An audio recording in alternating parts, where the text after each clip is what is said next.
Calm, focus, happiness. Hey, Mindful Tribe, welcome back to the show. Today, I have an entrepreneur with us. He's a very successful businessman, and he's got a number of companies, including a real estate company, a development and construction company, leadership training. He has done so much in the spiritual area as well because he just is totally passionate about this. And Michael Singer is a connection. So we're going to be talking about Michael as well. So I'm very excited because I'm here today with Adam Hergenrother. Adam, are you in mindfulness mode today? I'm ready to go. And That's Bruce, awesome. thank you for all the work that you do. And I know how much time and energy goes into this to provide value to your audience. So thank you. Yeah, no problem. Well, what does mindfulness mean to you, Adam? Yeah, that's a wonderful question. To me, I think mindfulness is first stepping back and being aware that there is this 100% inner world, which is a voice, its emotions, and your spiritual heart. And it's you understand that you are not the voice, you are not your emotions, you're not your spiritual heart, you are the one who experiences and feels all those variations of the inner experience. But mindfulness is being aware that you are aware that you're aware. And Yeah. it's I know it sounds like a lot, but it's really it's you can bring it in, you can bring it into the business community, you can bring it into leadership, you can bring it into parenting. It's I always kind of joke with people that it's like, you can be aware right before them. I think the most powerful moment in history is that moment right before you lose it, right before you're about to touch the lower self and the lower energy. And once you do, you can't stop yourself from saying things or doing things. It's that wonderful moment right before it that you're aware that you're about to engage with the lower self. You're about to engage with your ego, whatever you want to refer to it as.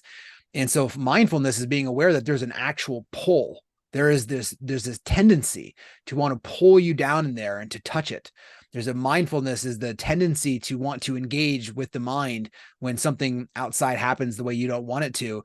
And it's trying to get you to basically Velcro itself to it. And so the more you can just be aware of all of that, and it doesn't mean push it away or pretend that it doesn't exist or pretend you're not on a spiritual path if you feel anger or anything like that. It just means that you're aware of all the sensations and emotions. And again, I boil them down to the voice, your emotions, and your spiritual heart. Right. Well, in your new book, you're talking a lot about work-life balance. You talk about that. You talk about consciousness, bringing consciousness to work. Can you just tell us about conscious leadership? That's where we really need to be in this world of business, I think. Tell Mindful Tribe what you mean by conscious leadership. Yeah. I think, leaders, their work product is decisions, right? That's what I think separates major companies from the ones that are average to mediocre to extreme levels of success is really based on the quality of decision that the leadership makes. And that goes from the CEO all the way down to the leadership that are individual rankings and roles that people have. So then I work backwards, right? So how do you put yourself in a situation so that you can make the highest quality decisions that you can every single day, right? Because that's what it is using businesses. It's not one moment that all of a sudden changes the trajectory of it. It may look like that, but it's really a microcosm of individual decisions that guide people to different areas that usually unfold or open a certain door for it. At least that's been my experience in my life. So then I go and say, well, how do you as a leader be the clearest possible that you can, the clearest that you can be so you can make the highest quality decision, right? So then if you're disturbed by any level of energy, what I mean by disturbed, meaning that if an email comes in and you don't like the tone of the email, you're being accused of something, and now your energy, the disturbance, you're fine. Then all of a sudden your disturbance comes in there and you start to feel angry or irritated or jealous or frustrated or not heard. And you respond from any level of that, you're making a poor level decision. So for conscious leaders, the first thing that we need to do is we need to be, you can use the word mindful, right? You need to be aware that you are disturbed and you probably shouldn't be acting. I like to think of it, we'll talk about Michael later, but Michael talks about relax, release. And I always put an A in there, which is you relax, you release the energy. The first thing you have to do is you have to relax, right? If you are caught up in the energy, you are going to be making, again, a poorer decision than you can make. It doesn't mean you can't work through it. It just means it's not the highest quality decision you can make. as an example of this, if you are, again, you walk into a meeting and you just gotten some news and you walk in there wanting to be right, wanting to feel validated, you're going to dismiss pretty much anybody else in the room of what their opinion is, because you're just waiting for your turn to make sure that you are right instead of the organization finding the best solution. It's a personal need for validation, then except for instead of having the organization succeed at the highest level that it can. The other thing you can think about this is as a parent. If you can't handle your 6-year-old freaking out in a store, then you are no good to the situation. If you are a doctor and you can't handle the sight of blood, you're no good to the situation. So it's really and I'll tag on the last A for it in a second, but it's really about just being able to handle reality.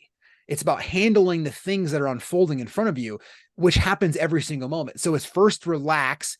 So when you're relaxing, you're feeling the disturbed energy. Everyone knows what that is. Like, you're fine, then all of a sudden you're not fine, right? Like, all of a sudden Yeah. you've got this whole world of explosions happening. So you start relaxing. You don't relax the energy. You, who's back there experiencing it, relaxes. Then as you start to release the energy, it's no longer holding on to you.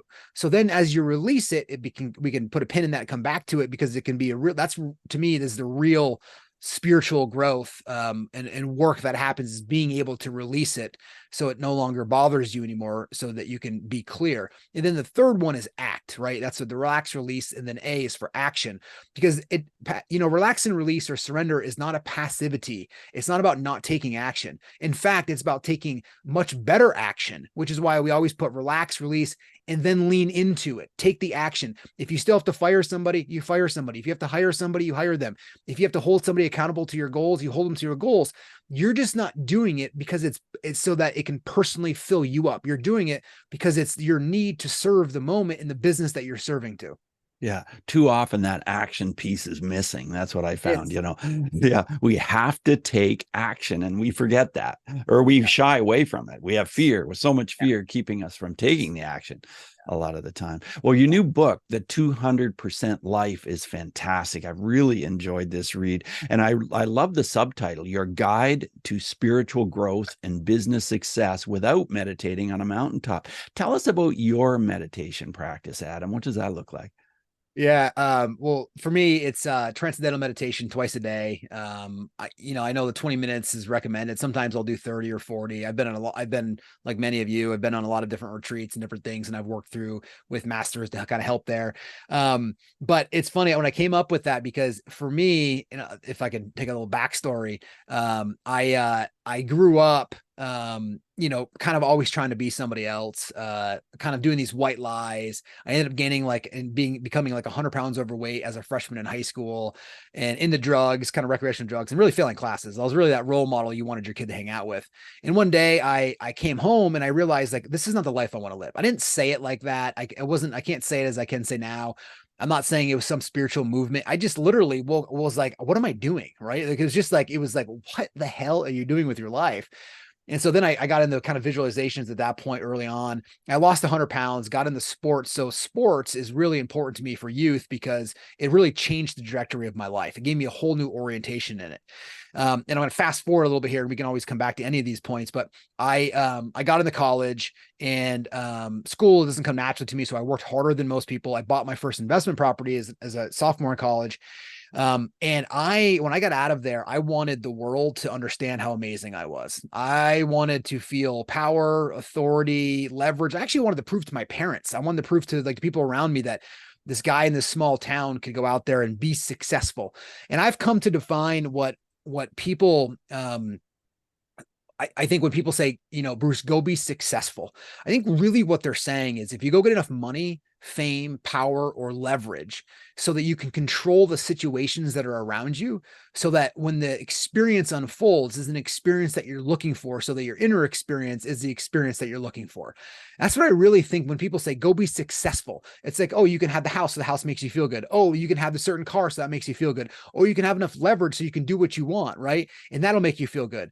And so that's what I went after. I went after that, and I had this goal of about $500,000 in income. And when I was 26, almost 10 years to the day, I hit this number, and I was at a holiday party, and I was with my mom, who's the most unassuming individual. She could care less about money.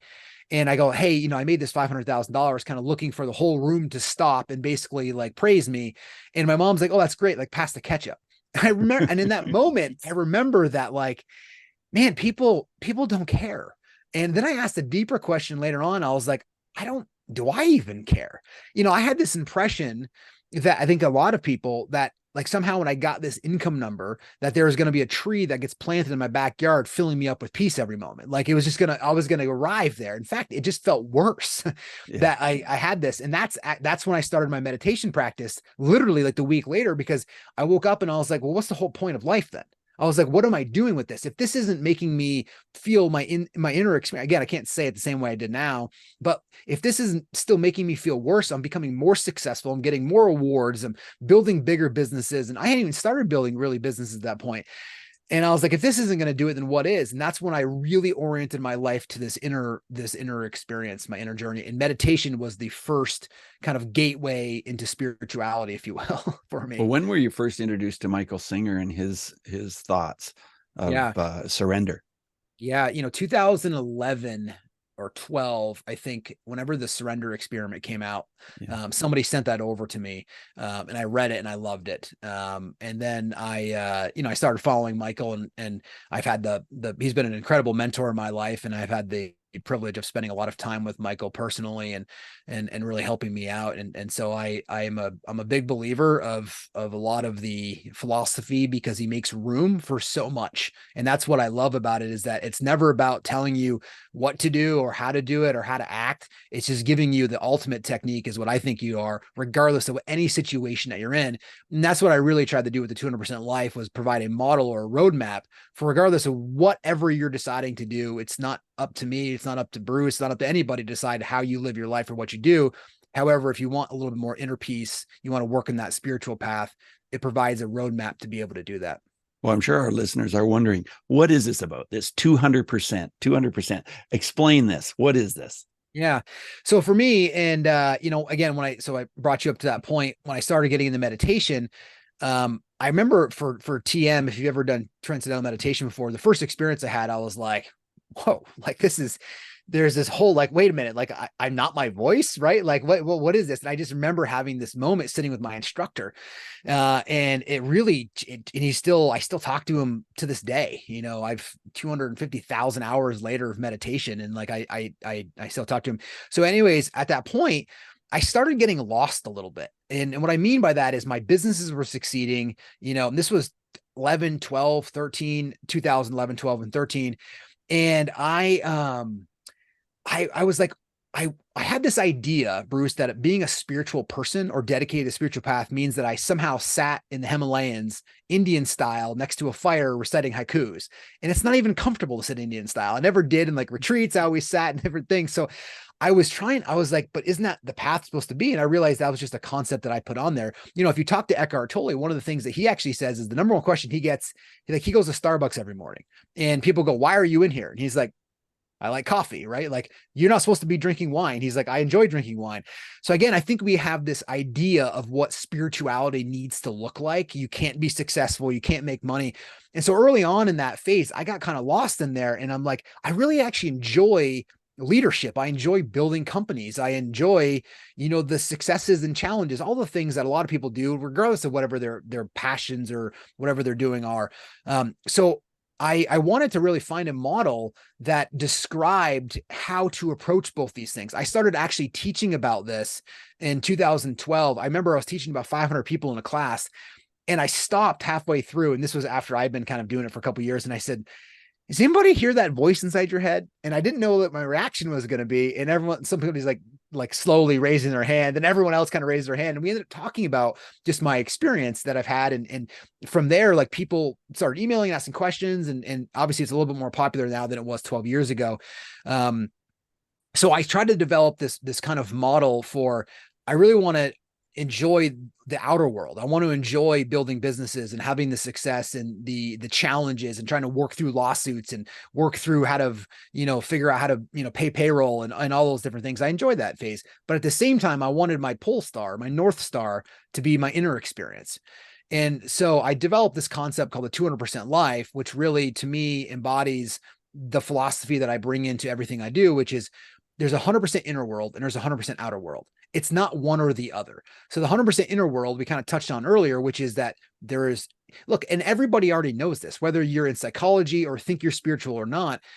Can everyone tell a difference between jealousy and irritation, or frustration and anger? Right, of course, because you're in there and you experience the subtle differences of energy. That is your spiritual, what is your inner world. It's very etheric, it's light. It can move in nanoseconds, to liking one thing to not liking one thing. Even in this conversation that Bruce and I are having right now, are people really listening to the conversation, or are they listening to the mind narrate whether they like what I'm saying or don't like what I'm saying, or can't, or Bruce should have asked that question when Adam said that, right? Like, they're in there Yeah. listening to that. So Yeah. that's that whole inner experience. And then yet, so it's like, how do you work on that? And that being your primary responsibility for me first. Again, this is from my experiences. If I work on that first, then it makes the other things the 100% outer life. The what the relative can bring. That makes everything that I do in the relative or the outer world much more enjoyable. It doesn't mean it goes my way. It doesn't mean there's not challenges. It doesn't mean that I don't get frustrated at times or angry at times.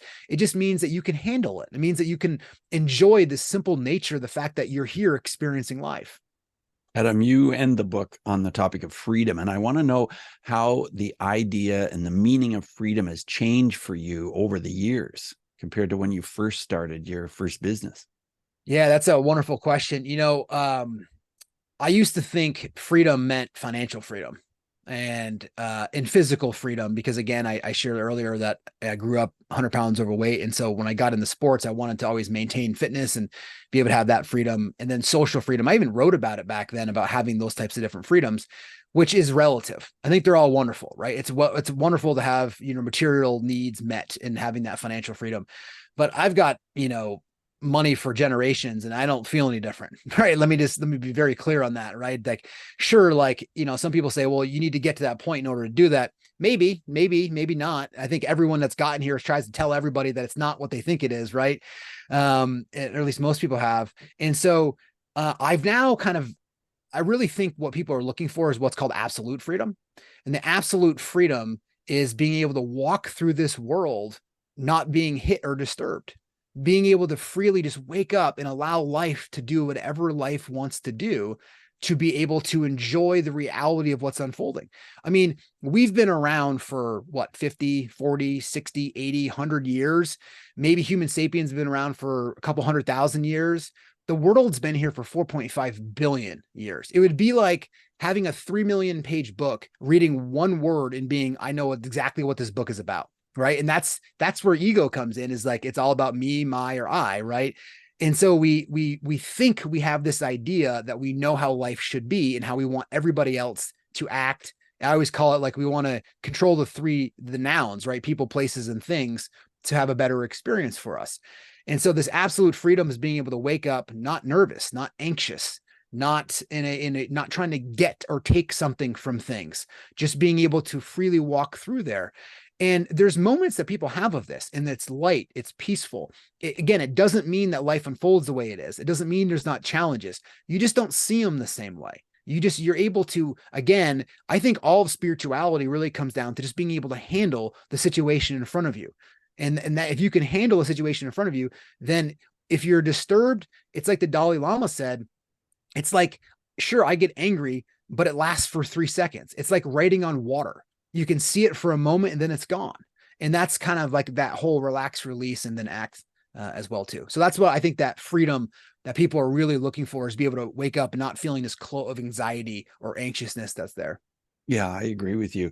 I want to talk to you about that B word and your build as having a $1 billion organization. And, you've got some very, very, very successful businesses, and you've just been thriving with all that. But that word that starts with B, does that seem to sometimes be a hindrance? Does it seem to sometimes separate you from the people that need to hear your message? Or do you feel it does the opposite? Do you feel it connects you to people more quickly? I think if you were to probably take a cursory review and not know who I am, I mean, I think that could easily separate people. I think people instantly think that somebody who has rich has all the problems kind of gone away, which is far from the case, right? It's not, it has, money is money, joy is joy. That's just the easiest way to be able to say that. Money is money. It's a tool in your life, and it's a wonderful tool. And right now, mechanically, our world operates with it. So we have to understand it. We have to learn it. One of the first things Michael Singer ever said to me when we were together, he's like, Michael has built a business in there. He's like, always live way below your means so that you can always do the deeper work. Because if you get caught with living above your means, it's very difficult to do the deeper work. Yes. And I think that's really true for a lot of us. And I think the world is shifting there to a point where they're realizing, sure, just because I can doesn't mean I should, so that I can stay back and actually focus on other things.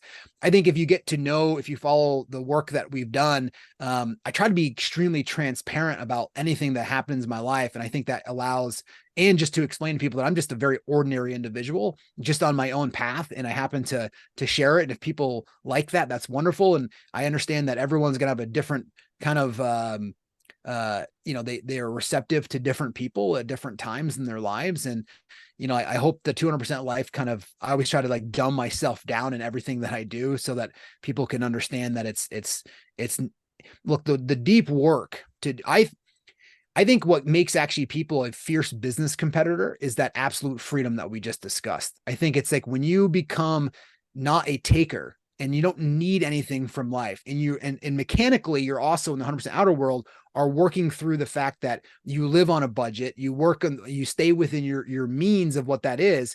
You don't look. The biggest mistake that I see businesses make, especially entrepreneurs or sole proprietors that may even have a couple of employees or contractors, is they as their business increases, they start increasing their lifestyle. So then all of a sudden this pressure wakes up every day and puts it on them to maintain this level of income so they can maintain this life. And therefore then it hinders them from making the bigger decisions that they need to in their business, because they don't really want to make a mistake and have to go backwards in their lifestyle.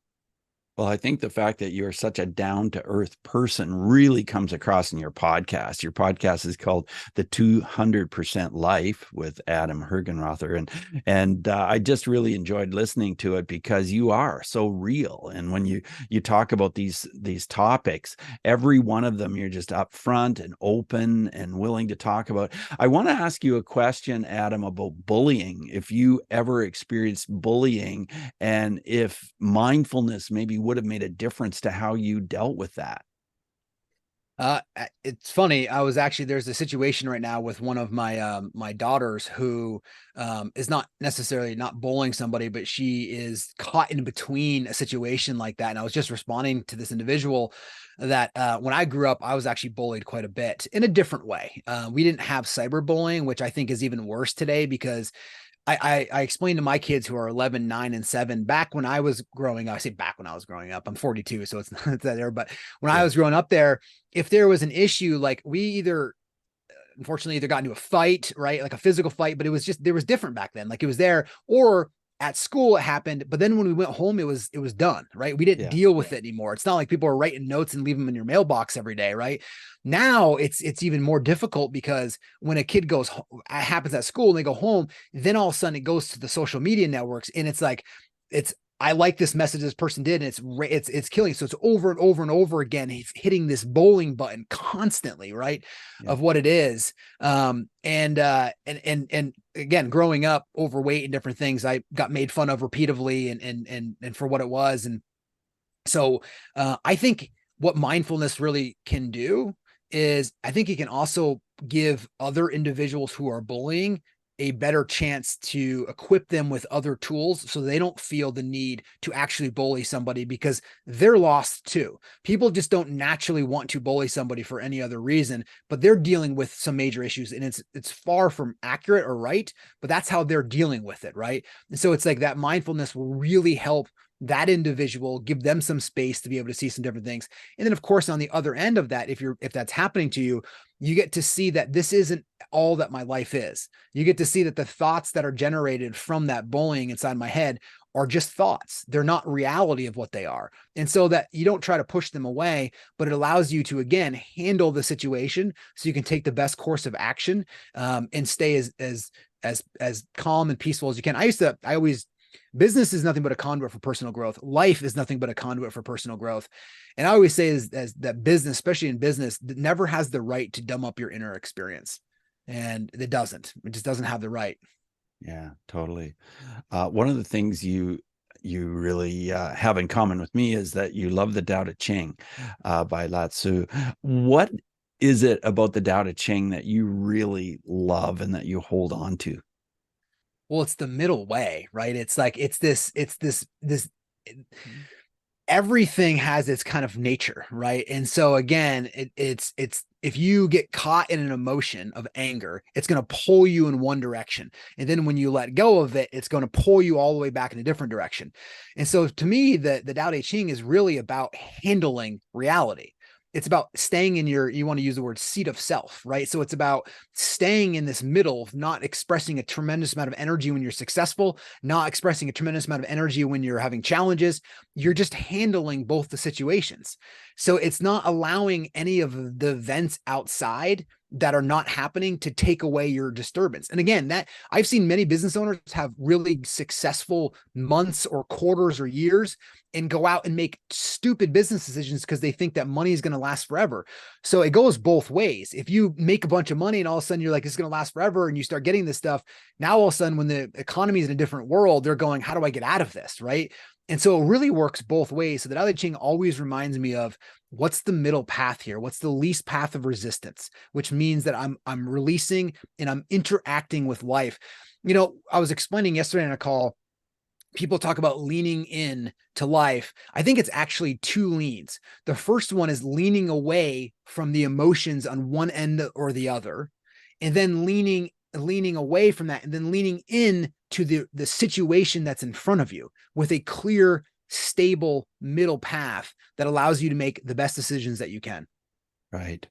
Right. In your book, 200% Life, you talk about work-life balance and how, for you rather think of it as work-life presence. Can Yeah. you speak to that? Yeah, I think work life balance is a myth, and I think people that strive for that, it's not bad. I understand the concept of that, of what they're really trying to aim for. I just think a better word for that is just presence, which means there's some times in work that I choose to work 12 hours a day, right? And it's I enjoy it. It's just that you can be an artist, or whether you're a football player and you choose to work, have a football game on Thanksgiving and not be with your family. And so to me is whatever you're choosing to do, or you're because everything is a choice, right? If you're choosing to do it, and people say, well, my job's not a choice. And you go, well, it kind of is, but I get what you're saying. But if you're doing it, then why not be as present as possible in anything that you're doing? I think one of the reasons why people have lost productivity is because when they wake up in their day, they're trying to be half in the work, half into their personal life. Whereas if you can just be present in whatever you're doing fully, it actually gives you the depth of the experience of what you're looking for. So if you're working, put your fullness in the working. And then the minute you're not working, don't think that you need to be working. Go put it on exercise, or with your kids, or with your partner, or whatever that is that you're not, or just yourself or your book. Just put it on there. So if you think about, if you're walking to the bathroom, you shouldn't be thinking about all the things you need to do. You should be present walking to the bathroom. If you're answering a phone, you shouldn't be thinking about the email you need to respond to. Either answer the phone or finish the email, right? So it's just a way that I've kind of categorized my life of, and look, I'm far from perfect at this, right? Like I get caught and I'm like in an email or trying to text this, and you're jumping in and you're trying to multitask, which is really a myth too. So the presence is a model for me that goes, am I being present right now? And the answer most time if I ask that question is I'm not. And that's when I feel hurried or anxious because I'm trying to get through something just to get to the next day to do it all over again. And so then I go, stop, pause, and just relax, release, and then what's the action that I need to take? Well, and that's just the opposite of so many people these days. It's like multitasking. I have to do this and do that and think about this while I'm walking here and doing this. And so I agree with you. Yeah, we just need to focus on one thing and be there with that one thing. That's Yeah. exactly right. Yeah, That's so exactly. true. I want to go back to Michael Singer and ask you about the first time you met him. Did you go to a retreat there, or where did you meet him? Yeah, so I met Michael. He was doing him and I had been chatting for a while, and he just said come down. He said after the service, you and I will go back. And so we went through the service, and then I came up, and I tell you, it's a really interesting experience.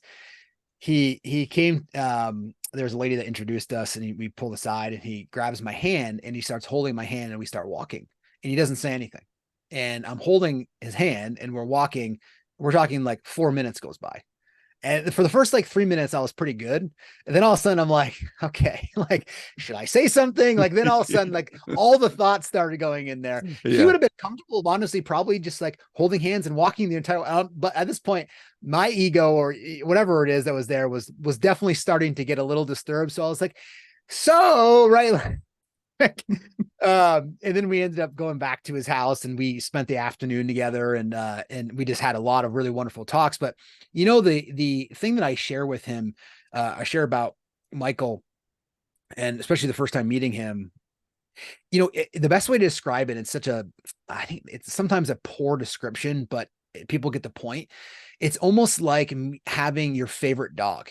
And what I mean by that is there's zero judgment, there's no ego, and it's just full of like love and joy for you. Just like your dog would be, no matter what you're wearing, what you look like, how you're acting, how your mood is, they just show up with full presence and full energy. And that's what you can clearly feel that when you get close to him. That's cool. Have you gotten into any silent retreats? I have I've not the length that most people do, but on weekend retreats we've had silent sections of that have had. So I haven't done it for more than like hours at a time. So I haven't done like a long extended one. I don't know. I never really had. Ours have always been like meditative retreats and then with some discussion afterwards, but a lot of silence in between. Right, right.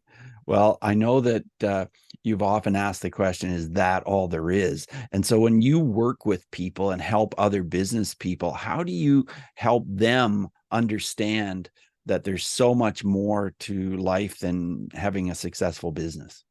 Yeah.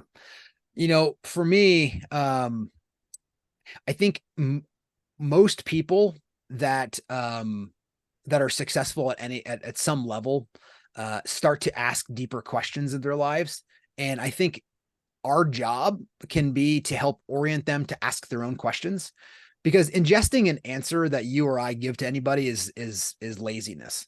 And what I mean by that is whether you like anything that we've said or discussed here or in the book, that's great, but really you have to go experience it. And you have to be the one to ask the deeper question, which is, how's my inner state? How's my inner peace? How's my inner life doing? Am I anxious? Am I suffering at some level? And if people are really real, they're like, yes, I walk around with stress. They'll throw that out, that word, right? Because it's a little bit safer to say. Work is stressful, parents are stressful, or my kids are stressful right now. Okay, great. Then how do we do some deeper work? And then people get caught up with this goal situation, and they think goals are the purpose of your life, and goals have a beginning and an end, but they're not the purpose of your life. The purpose of your life has to be something larger than a goal, or larger than, and this is my own opinion, people have a different one. It has to be larger than your family. It has to be larger than your business. It has to be larger than something that can either go away or not be the way you want it to. So for me, I always think of like the mission of my life is to raise the moment that's in front of me, so the moment is better off for having passed by me. And so for, again, regardless of the situation that's happening externally, because you could, God forbid, lose a kid, you could get divorced, your business could go bankrupt. And if that was the purpose of your life, then you're going to really suffer instead of just being able to deal with the challenges that are in front of you. And so for me, I always go back to the grounding question, which is, how do you want to feel today? Right? How do you want to feel today? Because I don't know about you, but every time I've solved the problem and thought it was going to be over, how long did that really last for? A day, right? Maybe 2 days, maybe a Yeah. week. Or what about every luxury item that you ever wanted in your entire life? Once you got it, was it over? Did you never want another luxury item? And by the way, is that luxury item that you wanted a luxury item still? And most people are like, no, it's not. It's just no longer. There's a powerful in economics, they teach you a powerful spiritual lesson, which is the law of diminishing returns. And it's very deep, because the law of diminishing returns basically says the more you have something, the less you want it. And that's why the ego or the personal mind can never be satisfied. They actually documented this in economics, because every time you get something, you want less of it. And that's why, but the pure concept of creating a goal in your mind and then experiencing that in a mental rehearsal in your mind of it is already giving you the highest it can be. Then once it happens, you instantly start losing every day. It loses a little bit more and a little bit more, a little bit more. This is why so many people get divorced or want to change jobs or whatever it is that they want to do, because it stops turning them on. This is the whole essence of when you go back to your original question here is most people are looking to get their energy from something outside, which causes them to basically every day wake up and try to get the world, people, places, and things the way they want it to. So it turns them on in a new way. Versus if you just go inward and remove the drama, the scars, the blockages, the samskaras, and you remove those, you don't no longer need to go outside to feel that level of fulfillment, joy, or peace, whatever word you want to put there. You just start to feel that experience. And therefore, then you no longer need something from the outside, but yet you can show up and interact with it in a beautiful way. Right. Yeah, I totally agree. Yeah. Well, you talk a lot about the law of attraction and about manifesting. And of course, as well, surrender and letting go. And so I've heard you talk about this before in your podcast that in some ways they seem like opposites. Can you just talk about how we can manifest without um, getting too tied up in it, with also having this sense of surrender? Yeah. I think, if law of attraction does work, and people in this need to be very careful what they're attracting. Because if you think about all the thoughts that are going on in your head, like what are you actually, not just the times that you set aside to manifest something, right? Or make it happen that way. I'm talking about the times that the 99% of the other times that you're not doing that. What are you actually attracting in there? So if people want to attract anything, you should go for something at a much different level, which is just you want to attract pure bliss or enjoyment or peace in your life and make that your pole star for what it is. Surrender is not passivity. And so it's not like I'm going to let this lion just eat me, right? Or I'm just going to let people run all over me in business, or I'm not going to hold people accountable. It's got nothing to do with that. In fact, it's the opposite. It gives you the freedom to be fiercely protective over your business and set goals. The difference is, and this is really where the line comes in, which is spirituality is never about changing what you're doing. It's about changing the part of you that is interacting with what you're doing. And so if you're interacting with life in a way to get something from it, that's all ego, because it's all about me. What can I get from this? How does this make me feel? How do my kids need to act so that I feel okay? Right. Whereas if you interact with life from a clear sense of trying to raise the moment up, you're not tied to it in that way. And so you literally allow yourself to create goals. You can set your vision. You can set financial goals. You want to buy a plane. Fine. Just go play. If you want to just go live in the woods. By the way, and I love getting in fun debates over this with people, but I understand mechanically there might be some differences here, but the reality is somebody that says to me, like, I'm going to go sell all my stuff and go live in the woods. It's the same thought pattern that somebody says, I'm going to go get a bunch of stuff and buy a helicopter. It's still a thought that you're following, right? And Yeah. so neither one of them, suppression or going after things, works either. And so just because you're like, oh, I'm going to go show the world that I don't need many things, right? I'm going to go simplify my life.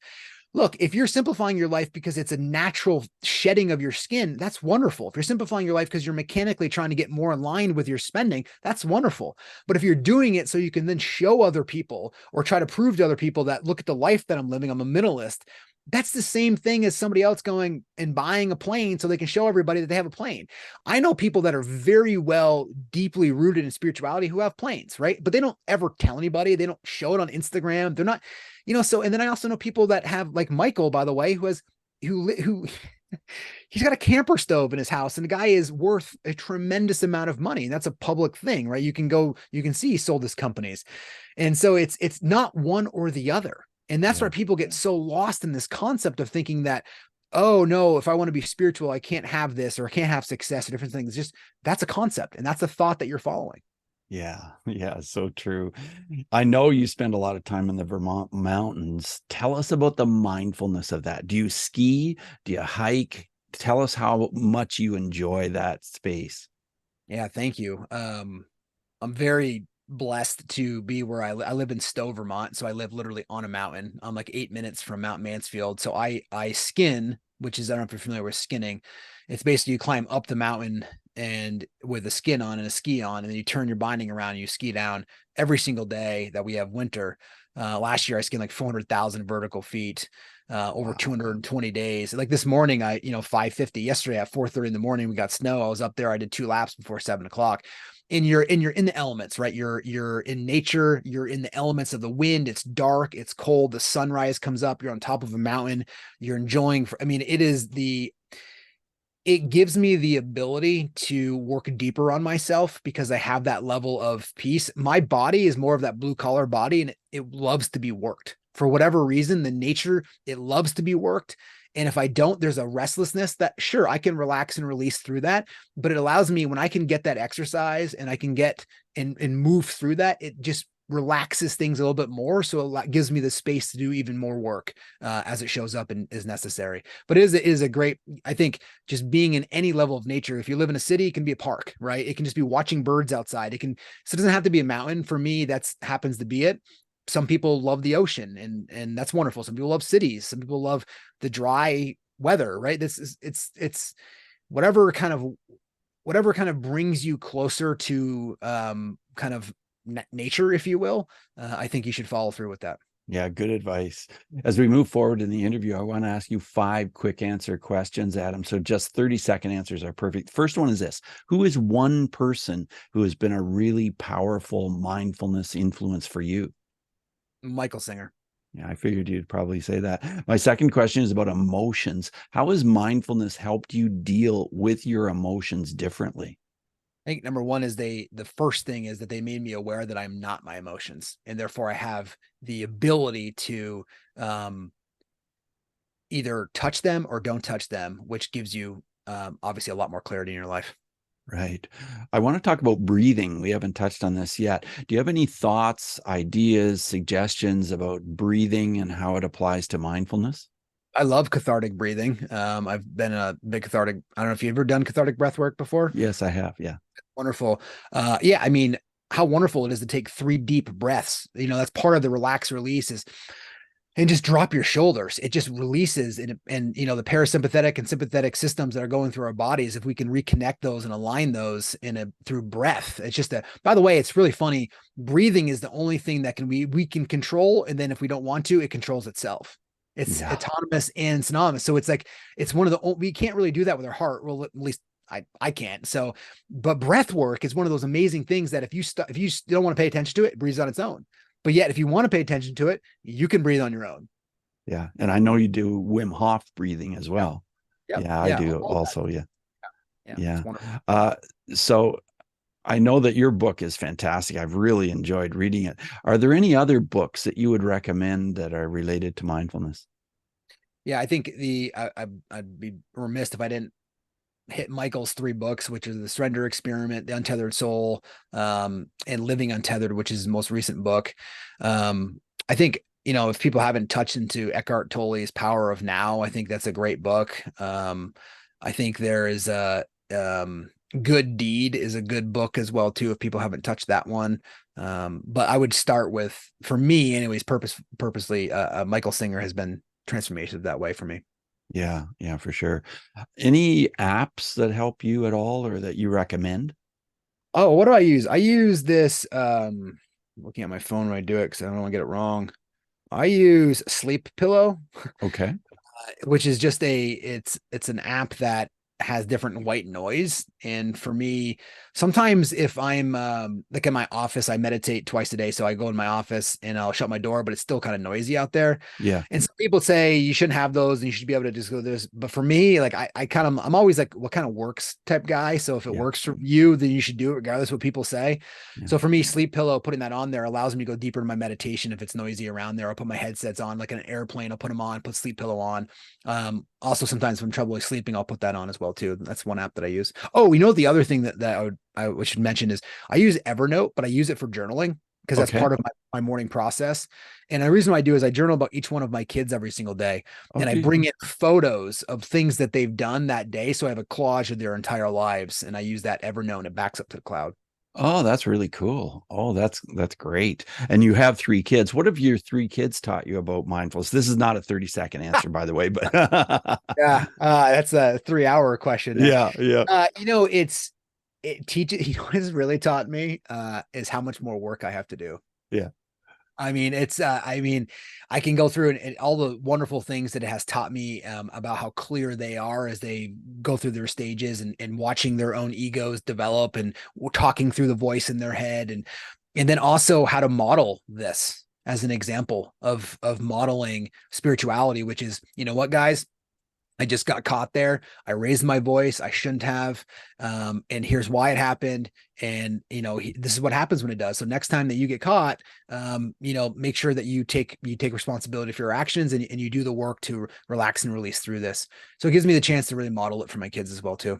Yeah, that's great. Yeah, I find that with my son as well. So as we wrap up the interview, do you have any final words of advice for our Mindful Tribe listeners, Adam? One thing we didn't talk about, which is a topic that I deeply think about all the time, which is death. And, Yeah. not in a morbid way. I think about it 30 times a day, maybe. And I do just because we're all going to die, right? If we haven't realized that, we're all going to die. And it really just puts everything into perspective of what you think you're dealing with. And so, again, it's just a trick for me when I think about that we're going to be gone. There's a beautiful poem that Andrea Gibbons has that talks about when the soul loses its body, what does it miss? And it reminds you of the same way, like, is the soul going to miss goosebumps? Is the soul going to miss the snow? Is the soul going to miss a hug? Because they can't do that in the same way.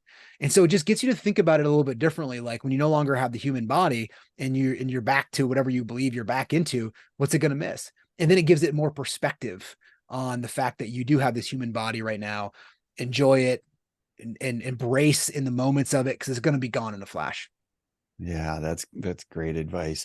Your website is adamhergenrother.com, and there's a lot there. You can go there and you can find the book and learn about Adam and learn a lot more things. And I know you journal and you do a blog and that kind of thing that people can sign up for. And so thank you so much, Adam, for being on Mindfulness Mode today. Bruce, thank you so much. I really enjoyed the conversation. Yeah, all the best to you. Bye now.